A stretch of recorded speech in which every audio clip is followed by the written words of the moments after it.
Hello and welcome. This is Mr. Mack-Poole. Today we're looking into the Russian Revolution dictatorship from 1917 to 1953. The board which we study with is AQA and the module is 2N. So without further ado, let's look into the exploration, which is why was there a civil war and why did the Red Army win from 1918 to 1922? This is a seriously interesting bit of history. I believe it's understudied and perhaps undervalued, but what could be more exciting than a civil war in Russia? So let's go. Now, the success criteria for today, firstly, you know why there was a civil war. You understand the causality behind that. Secondly, you understand what the main events in the civil war were and significant figures indicative to this. Thirdly, you will understand why the Red Army won the civil war and the consequences of this. So let's go. So the context, so this is quite interesting. Now, really, you've got to look at this through the frames of revolution which happened. So when Marx wrote his theory of communism, he wrote about stage theory, and there would be certain movements between different stages, which would eventually lead to communism. So the February or March Revolution in 1917 was really a bourgeois revolution. Kerensky ran the country. He called himself a socialist, but really he was extremely liberal, and he still advocated participation in World War One, which the Bolsheviks were very much against. Remember, Lenin said peace, land, and bread. That was his promise. So many right-wing organizations still had influence within this bourgeois revolution. Now, in October, there was, of course, a proletarian revolution. The Bolsheviks had seized power. Many right-wing organizations felt threatened by this radical communist government. Many aristocrats fled once the Bolsheviks had seized power. And Lenin was the first leader of the USSR. So the Bolshevik government almost immediately was attacked by anti-communist movements called the White Army. Now, we call them the White Army, but really it should be the White Armies because they were not united. And that's a major, major point, a major theme of today's learning. Many international powers sent troops, including Britain and America, money and aid to support the White Army as they were keen to stop revolution from spreading across the world. ... So why was there a civil war? Well, think about it. Let's think about the socioeconomics here, okay? You have a Bolshevik revolution, which explicitly puts the proletariat, which is the poorest class in society, in charge. And this upends the traditional rich elites and the powerful religious elites too from having a major say in governing the country. So when those power bases are threatened, it's quite understandable that you would have a civil war. Also, within this same period, Leon Trotsky is trying to negotiate an end to World War I with the Germans. When he does sign he originally opts for neither peace nor war because he doesn't like the terms of the treaty and tries to stall. But the Germans soon renew their efforts and set up another front and start attacking the Soviet Union. So he's forced to lose a lot of territory, key territory in the Ukraine, into Poland. And what you've got to understand is that the Russian Empire extended all the way to the borders of Germany prior to this. So they lost a tremendous amount of very valuable European land. This really upset the Russian nationalists who believed in kind of a more maximalist, a more ultra-nationalist Russian state where everyone would speak Russian and be proud to be Russian, and they would kind of remove these different ethnic identities. They'd Russify everyone. Okay, so these ultra-nationalists were very upset, and it's given us another reason for a kind of spark to the civil war. So on the one hand, you had the Red Army, which was essentially the Bolshevik army, and on the other hand, you had White Armies. Okay, and we'll get into this now. So, by the way, this is just showing at the Treaty of Brest-Litovsk. This is showing the land that was really ceded and how the Russian Empire had lost lots of land before. Really, it had continued all the way to around these borders here. Okay, so they lost a lot of land. They ceded a lot of land.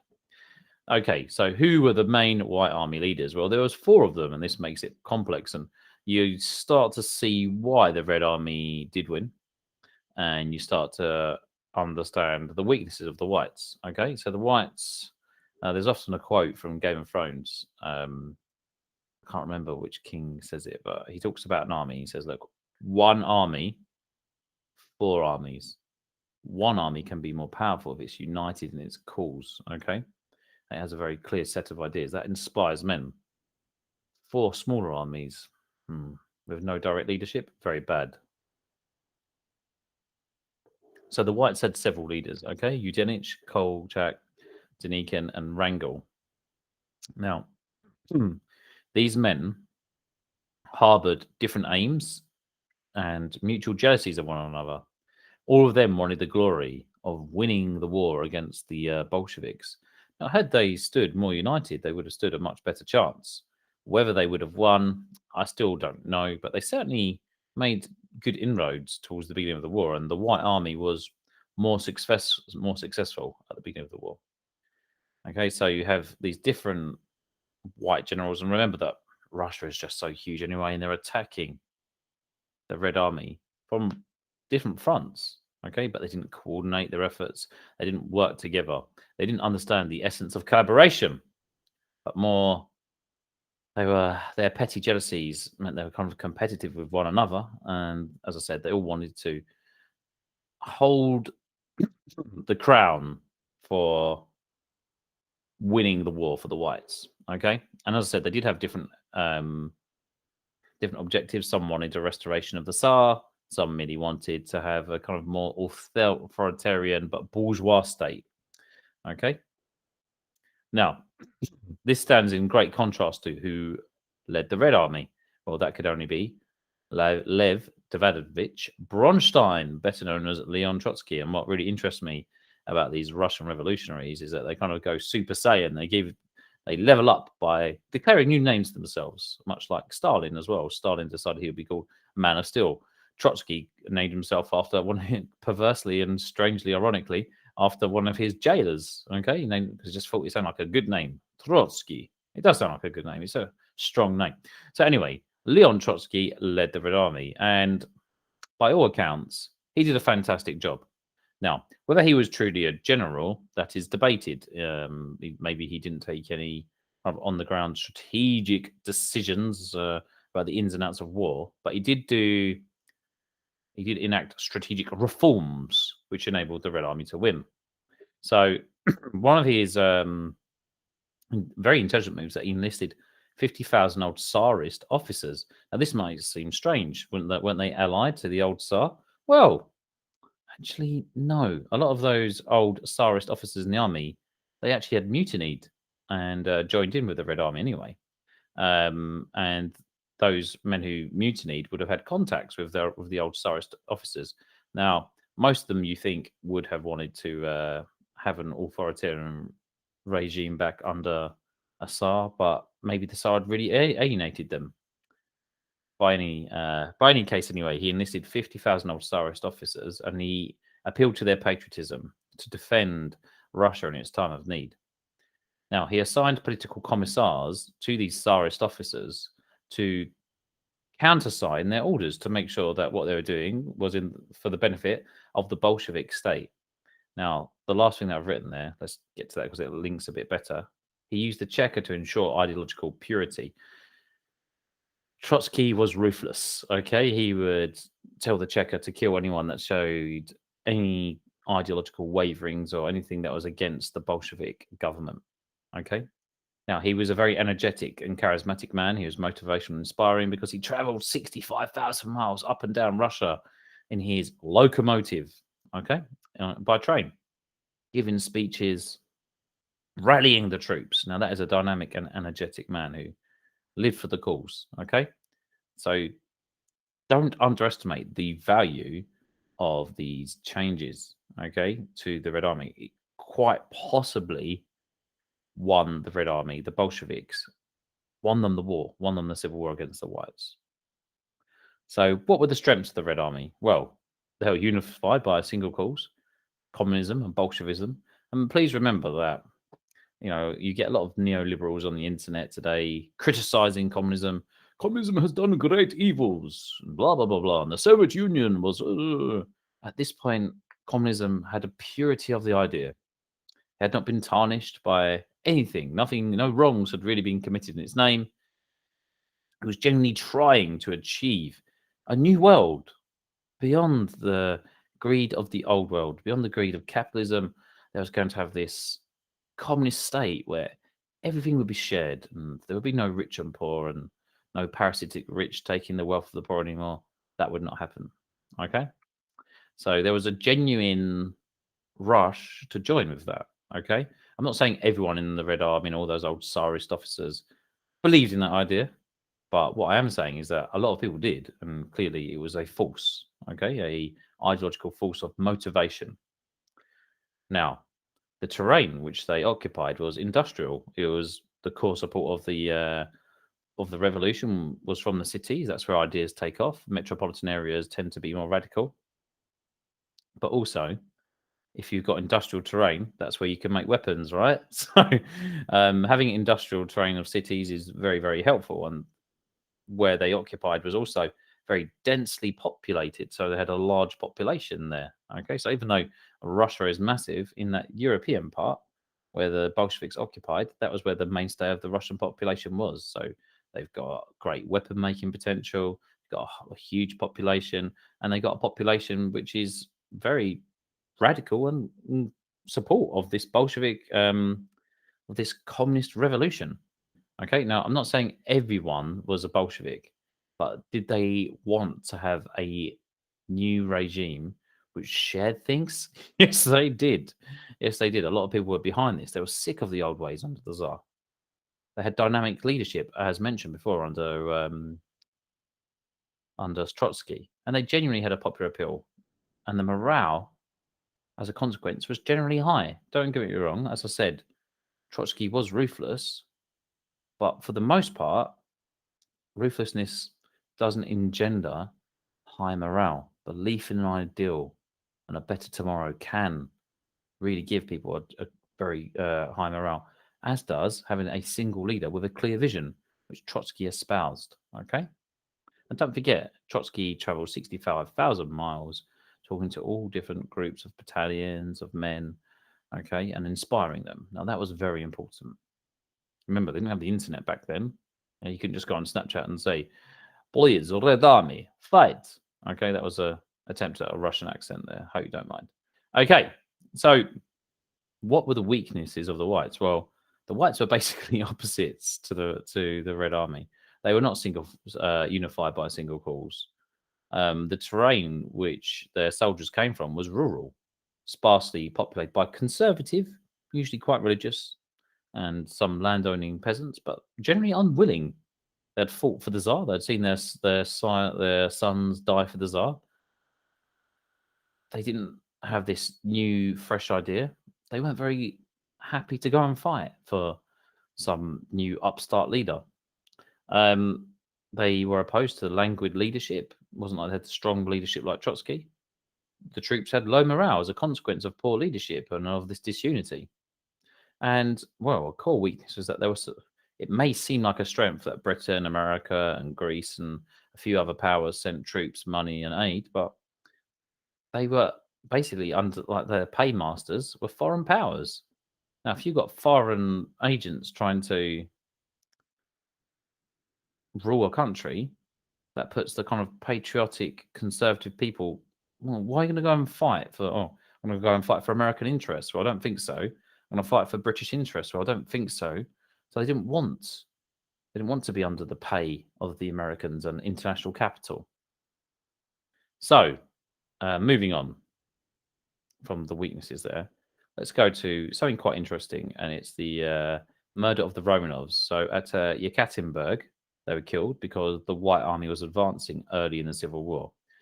And sorry, just before we get onto this murder, we'll get onto this a bit later, but just to give you a brief synopsis, the Civil War was, in essence, Bolsheviks seize power, White Army surrounds the Bolsheviks, and the Bolsheviks kind of make this wedge shape in Europe, and then the Red Army gets super organized, and the industrial output and high motivation of the armies and clear leadership just pushes them back.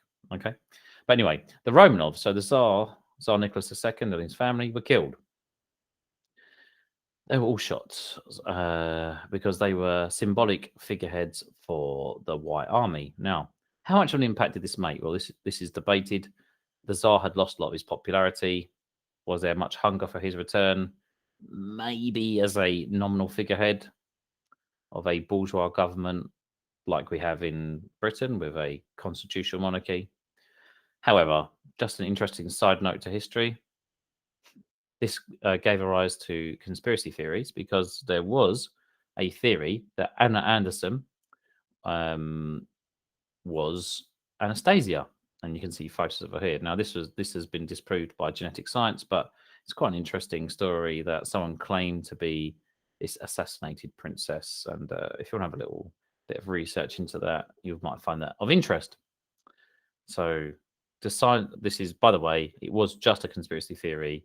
Anna Anderson was not Anastasia. Okay.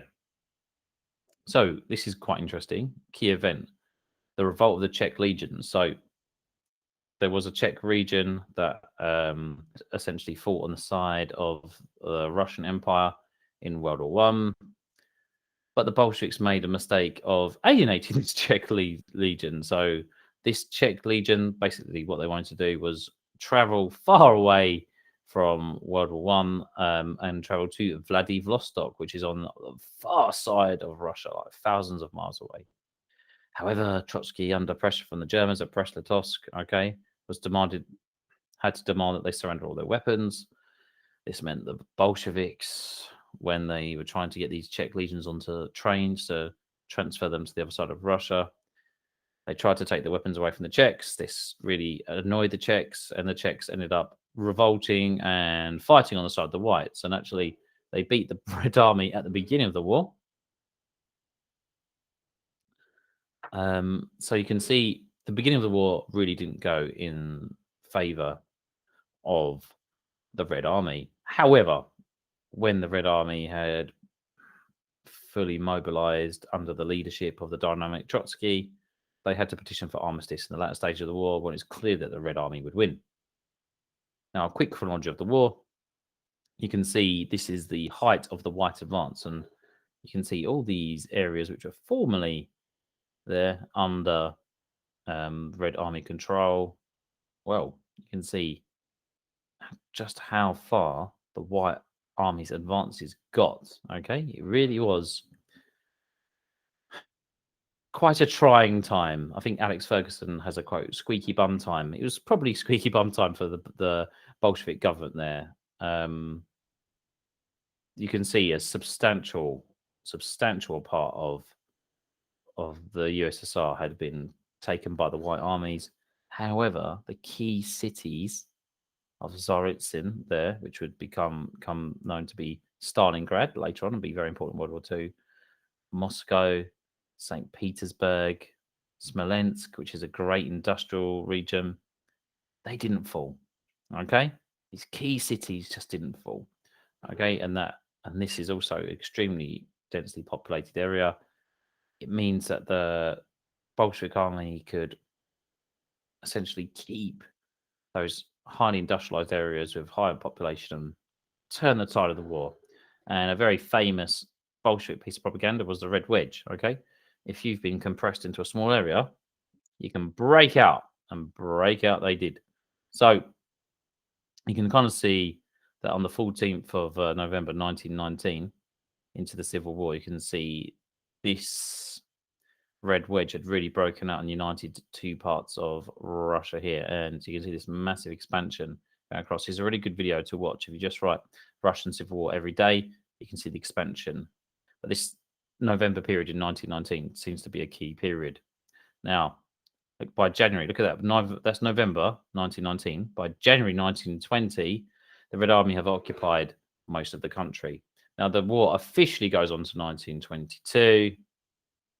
Really, you can see most of it was won in the 1920. There was a few parts of Russia which had to be quelled. Now, let's get to that, okay? Because this is another fascinating part of the Civil War, is that it kind of interlopes, overlaps even with the Soviet-Polish War of 1919 to 1921. So, with Brest-Litovsk, this was kind of annulled by the Germans surrendering to the Allied powers. So what you've got is, Stalin has signed this treaty. Sorry, Trotsky has signed this treaty with of Brest-Litovsk, and then, well, the Germans have surrendered. So all this land which Trotsky had surrendered to the Germans, well, he thinks, well, you've lost the war. I'm going to take it back. And so Trotsky and Stalin actually fight together, even though they were mutually jealous of one another and harbored quite dark thoughts about one another, which plays out later. They fight together against Poland. They want to reconquer Poland for the Soviet Union, okay? Because Poland was under the Russian Empire's yoke, under their power for many, many years. So they almost win. The Red Army pushes and pushes and pushes, and they almost win. They almost defeat Poland, but somehow, well, I'll tell you how. Tucholsky, who's in the north there, okay, he is here. He gets to Warsaw, and he's defeated because his attack withers and withers and withers. He only got 50,000 men. He needed the cavalry, but Stalin refused to send the cavalry over. And the reason he refused is because he had contradictory orders. So he just sat there and stalled. And Stalin's failure really leads to the Polish preserving their identity as a separate entity until 1939. Okay, so it leads to a treaty called the Treaty of Riga, and that was signed between the USSR and Poland. Okay, this is a big deal. This is a big deal. So the Treaty of Riga. So yeah, as you can see, these borders would exist until 1939, would be re-established in the Yalta Conference after World War II.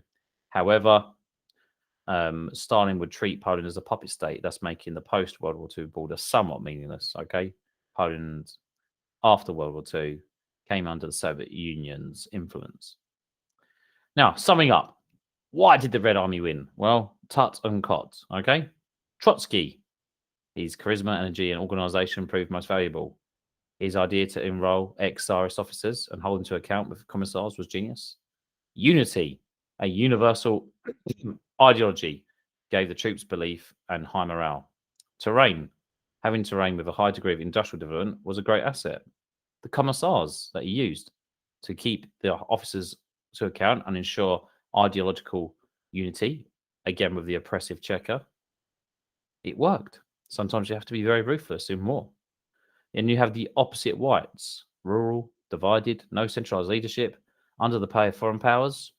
Looking back, it's no wonder they lost. Train, right? Trotsky using the locomotive to travel up and down the USSR 65,000 miles to meet and inspire men with his fiery rhetoric and charisma had a great impact. Tut cot, okay? Consequence of the Bolshevik victory. You have the consolidation of the Bolshevik regime, which lasts until 1991, okay? War communism was adopted where the Red Army was prioritized in terms of food rations, upset quite a lot of peasants. You have the further centralization of the Bolshevik party because of the crisis which they undergo. Now, this very muscular state in the USSR would become a long-standing feature. This centralization of power would be seen to be at odds with kind of communist theory of all power to the Soviets, but it continued. Now, the centralization of power would pave the way towards 5-year plans later on. The elimination of the Romanovs, which was a personal tragedy, but maybe a necessity for the revolution to continue, and an exhaustion of the Soviet Union and a focus on the economy would exist after 1922, okay, so that they could prepare for World War II, or at least have a divergence away from war. Remember, the people of the Soviet Union were very tired. They had been at war since 1914 and really till now 1922. They were war weary. So our focus on economy was the next shift for the Bolsheviks. And that is the end of today's lesson. So I'd like to say goodbye. Thank you for tuning in. And until next time, this is Mr. Mack-Poole signing out.